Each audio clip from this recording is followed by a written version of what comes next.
میری طبیعت بھی آج بہت خراب تھی. میں اسپیشل اپنے بھائی اور اپنے شفیق دوست عرفان صدیقی صاحب کے لیے میں آئی ہوں آج. میں بتا نہیں سکتی ہوں جب اس کا مجھے پتہ چلا اس کی فوتگی کا جس طرح مجھے صدمہ ہوا. یہ صدمہ آپ یہ سمجھ لے میں نے اپنے والد صاحب کو جب کھویا تھا اس ٹائم مجھے یہ صدمہ پہنچا تھا. اس کے بعد جو مجھے صدمہ پہنچا ہے وہ عرفان صدیقی صاحب کی وفات ہونے کے بعد. عرفان صدیقی صاحب کے ساتھ میرا ایک ایسا تعلق تھا جو ایک باپ اور ایک بڑے بھائی اور شفیق دوست کا جو رشتہ ہوتا ہے. اس کے ساتھ 4.5 سال کا میرا رشتہ رہا. ایجوکیشن کمیٹی کے وہ چیئرمین تھے. چترال کے جتنے بھی ایشو ہوتے تھے وہ ہر وقت میرے ایشو کو وہ سب سے پہلے رکھتے تھے اور کہتے تھے کہ چترال سے مجھے بہت محبت ہے, ان کے مسائل آپ پہلے حل کریں. اس کے علاوہ کشمیر کمیٹی کے جو اس کے ایک پروگرام میں اس کمیٹی کے وہ بھی ممبر تھے, میں بھی تھی.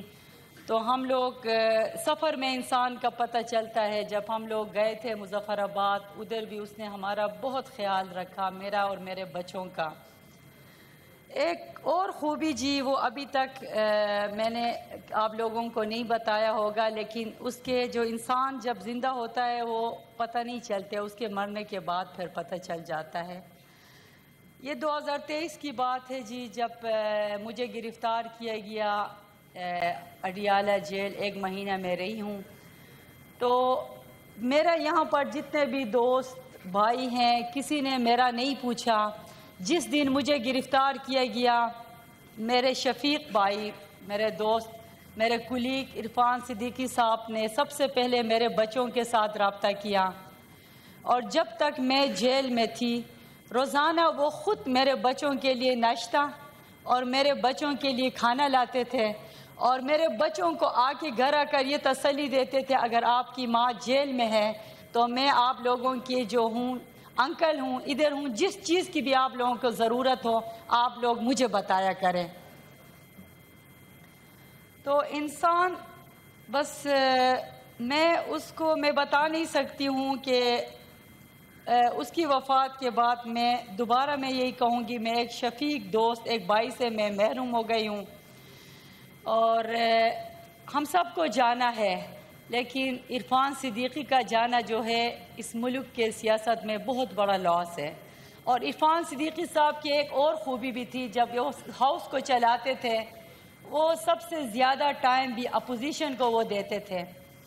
اور اس کی باتوں میں اور اس کی ایک کوالٹی اس میں یہ تھے کہ انسان کو غصہ زیادہ سے زیادہ غصہ بھی آ جائے جب وہ آ کے کہتے تھے کہ آپ چپ ہو جائے, آپ بات نہ کریں, اس ٹائم آپ خاموش رہے.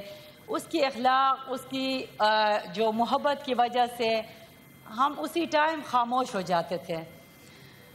تو ہم سب کو جانا ہے, موت برحق ہے.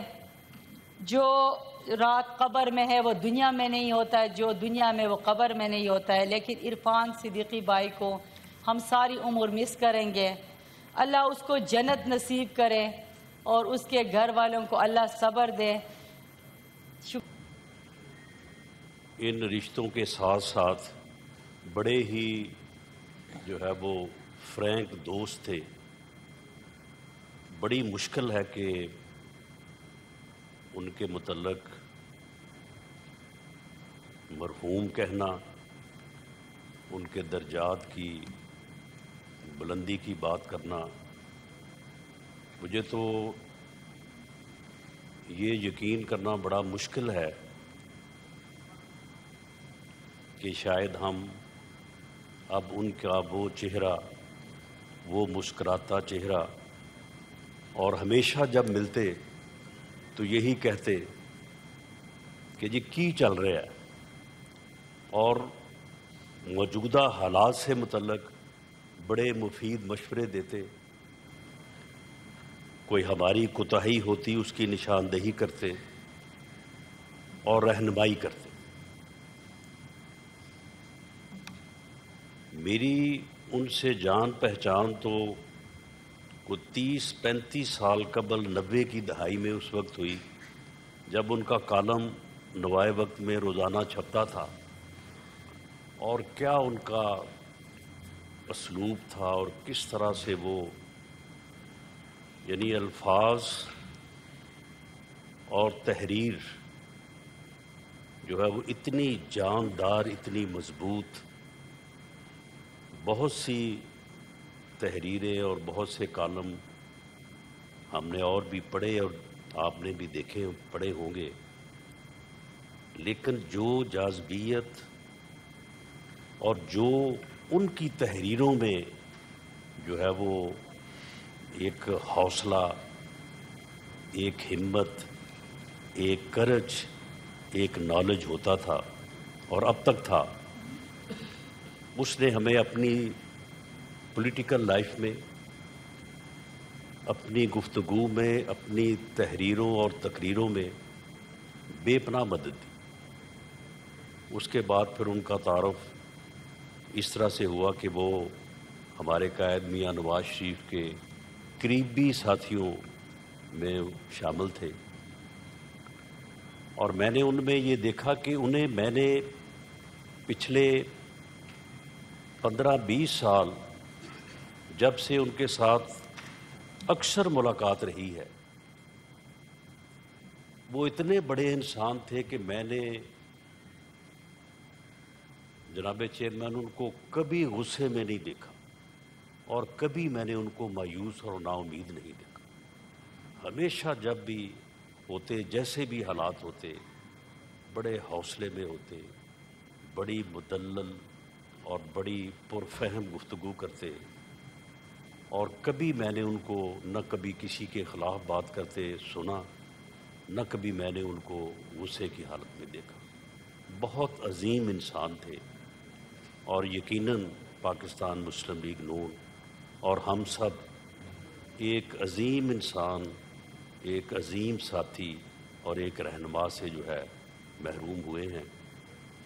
میری دعا ہے کہ اللہ تعالیٰ انہیں کروٹ کروٹ جنت نصیب کرے، اور انہیں جو جیسے وہ بڑے انسان تھے ویسا ہی مقام جو ہے وہ ان کو نصیب کرے. اور ان کی فیملی کو میں چند دن میرا خیال 3 ہفتے قبل مجھے جب معلوم ہوا، تو پہلے تو جب میں اس معزز ایوان کا رکن منتخب ہوا تو انہوں نے مجھے فون کیا اور اس کے اوپر بڑی خوشی کا اظہار کیا، اور میں نے بھی ان سے عرض کیا، میں نے کہا کہ یہ موقع ملے گا کہ آپ کے اور زیادہ قریب ہو کے تو ہم آپ سے جو ہے وہ بہت سیکھیں گے، آپ کی رہنمائی جو ہے وہ ہمیں حاصل رہے گی. تو اس کے بعد جب مجھے معلوم ہوا کہ جس دن اجلاس تھا تو مجھے معلوم ہوا کہ وہ نہیں آ سکیں گے، تو میں ان کے گھر گیا تو بالکل وہ ویل چیئر پہ تھے. انہوں نے مجھے بتایا کہ مجھے تھوڑا جو ہے وہ چلنے میں دقت ہے، لیکن میں بالکل ٹھیک ہوں، اور انشاءاللہ میں ہفتے 10 دن میں جو ہے وہ ٹھیک ہو جاؤں گا. اور حشاش بشاش تھے، بڑا پرعزم چہرہ تھا، اور بڑی انہوں نے حوصلے سے گفتگو کی، اور قطعاً ایسا محسوس نہیں ہوا کہ ان کو کوئی ایسی بیماری یا کوئی ایسا مسئلہ ہے کہ وہ جو ہے وہ چند دنوں بعد جو ہے وہ ہم سے جدا ہو جائیں گے. تو اس دن ان سے بیٹھ کے بات ہوئی، اس دن بھی اسی طرح انہوں نے بڑی جو ہے وہ موجودہ حالات کے بارے میں گفتگو بھی کی اور اپنا جو ہے وہ تجزیہ بھی پیش کیا.